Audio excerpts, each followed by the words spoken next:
God first nudged me and about the fact that He would want me to go and work in in another context outside of Canada. I was probably about 7 or 8 years old. We back in when I was a child, Alliance churches had week-long missionary conferences where we would go every night to services and hear reports from missionaries. And after one of these times, I was standing in a conversation with my mother and the missionary lady who had been talking to us that week. She asked me the question that a lot of adults ask children: what do you want to do when you grow up? And I think I gave her probably the only two careers that I was really aware of, and that was teacher and nurse. And I remember my mom said to me, or you could be a missionary.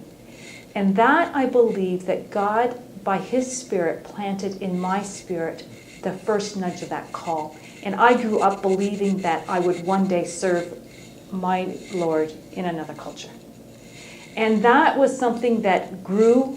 I became very intentional with the kinds of things, even in high school, of taking languages so that I would develop an ear for learning languages. I looked for experiences where I could develop that call. And for me, it really became a time in my life, in college years, where I sensed God asking me to surrender in a new way to Him.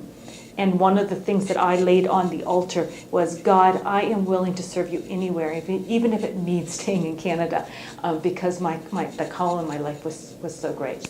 And God reconfirmed to me again that, no, indeed, I am to go overseas. And so that was through experiences. It was through people speaking into my life. It was through that still small voice of God by His Spirit just reassuring to me that this was the direction I was supposed to head in. And I kept on walking through the open doors.